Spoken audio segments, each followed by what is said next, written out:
Welcome to Dear Book Coach. I'm Stephanie Detlefs, writer and certified book coach. I'm Terry Thayer, certified book coach, certified focusing professional, and author, certified author.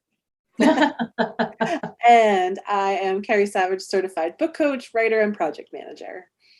And this is a friendly advice space for you as you plan, draft, and revise your novel. In each video, we answer one question submitted by a writer like you with our 3 different points of view, and you get to pick the advice that resonates for you.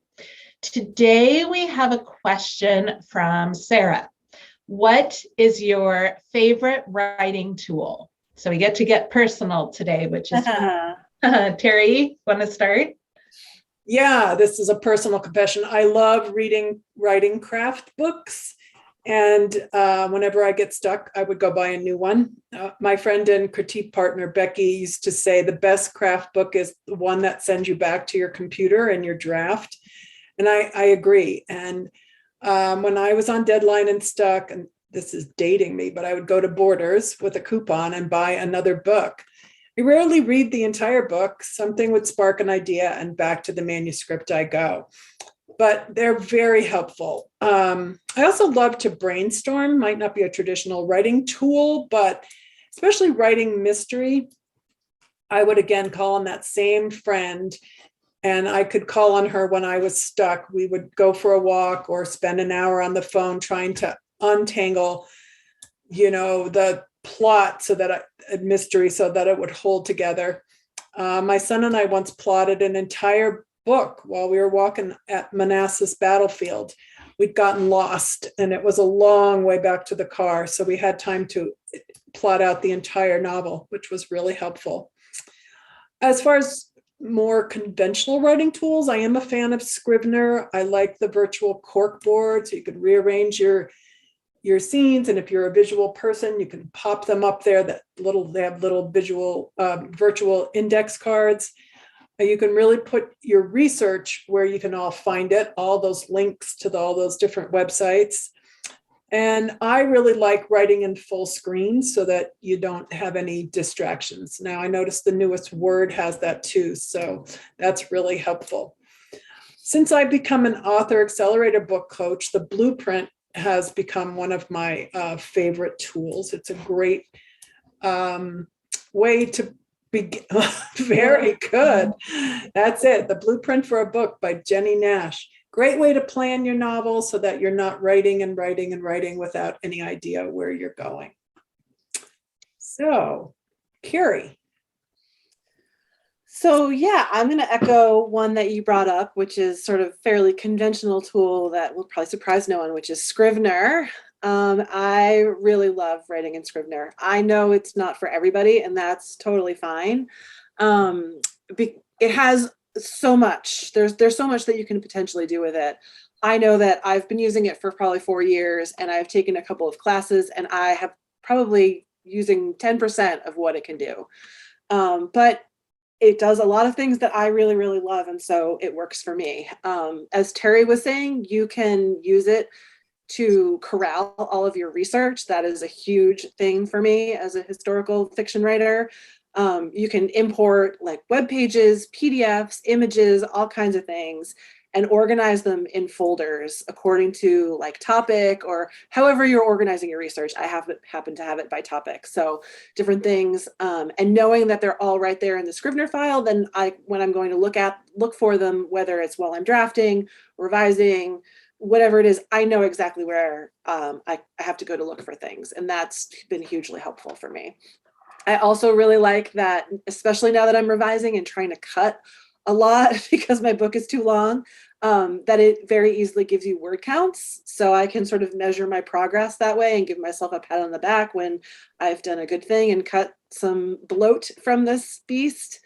And another piece of that is it has a snapshot tool that you can take a picture of the scene that you're working on, and it will preserve that. So then I have no fear as I'm tearing it apart and putting it back together that if something terrible happened and I needed to revert back to the previous version, I can do that very, very simply and easily. I've never had to do it, thankfully, knock on wood.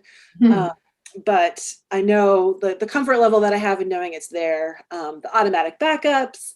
I have color coding for the status of all of my different scenes, what needs work, what do I feel like is pretty much there where I want it to be. So you can see I use it for a ton of different things, and I don't mean to sound like a commercial, but I just did. That said, I also have a great fondness for printing out my work when I'm in a certain place with it. I still really like to hold on to it, see the paper, read on paper itself. And so I love my Post-its, Post-it notes and paper clips. I have notes all over the place. I have a couple, like a manuscript around here somewhere with all kinds of Post-it notes, ideas for tying things together or changes that I want to make. But that I don't want to stop reading in the moment. So I just need to dash off a note to myself to remember to go back to this particular thing. So yeah, those are probably my favorite things and the things that I rely on the most as I'm sort of working through my drafts. Stephanie? I guess I'll start by saying I'm the Debbie Downer about Scrivener, because I know that a lot of people love it, and I think that's great.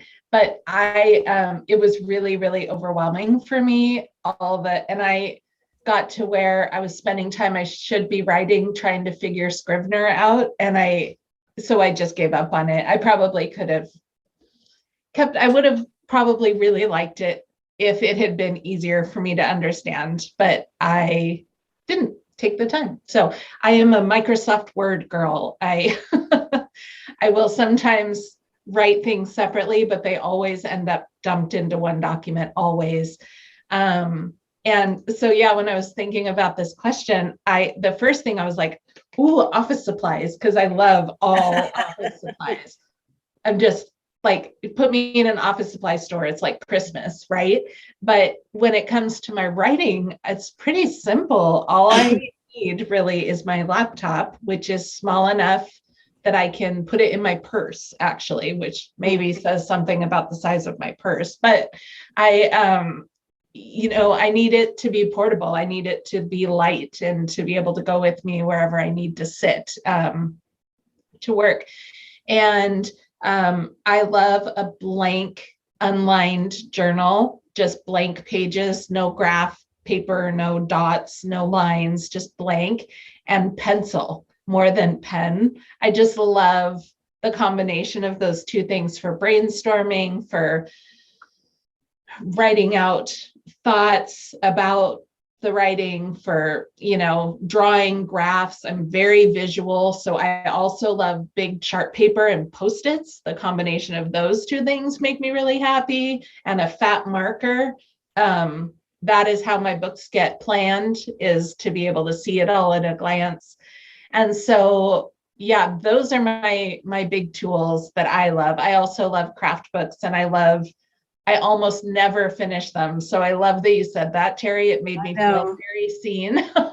I'll read half of one and then be like, okay, I've got it. Let's go. Yes. I think the biggest tool for me at this stage in my life, I have a full house, and quiet is my tool of choice, because I cannot write if there's chaos going on around me at all. This morning I was writing in the living room, and my daughter was eating breakfast, at the dining room table. And I had to put on headphones just to block out her chewing, because it wasn't like super loud or anything. It was just distracting me. So that's quiet is my tool of choice for sure. Quiet. I think you get a lot of agreement on that one. Yeah. Quiet is good, and yet I like to write in a noisy coffee shop. I guess noise has nothing to do with me, so it doesn't require anything from me. That's interesting, because I can work in a coffee shop, like do other kinds of work and be productive, but I cannot write. I'm way too distracted. Yeah. Well, and one Scrivener tool that we didn't mention, which I really loved, is the daily word count. So you can set your goal for the day, and it'll chime when you're done, and it'll give you the percentage of, you give them the total word count, and it gives you the percentage. So like if you're doing nano or something, you can really see where you're at. Sometimes those things help. sometimes they don't, but yeah. Use judiciously in the moments when they're going to be helpful and not drive you to distraction. Yeah, they'll use it as a tool, not a weapon. This is your proposed word count for the day. It doesn't mean you have to hit it. So those are our favorite tools. We love these questions about our favorite things. That's it for today. We hope you found an answer that made sense to you at this point in your life, at this point in your book. Remember, you can submit your question anytime at dearbookcoach.com and subscribe to our weekly email. Each month, we randomly choose a subscriber who wins a call with a coach of their choice. This is the first time I think Buddy's made an appearance on Dear Book Coach. So Bye, Buddy. Buddy.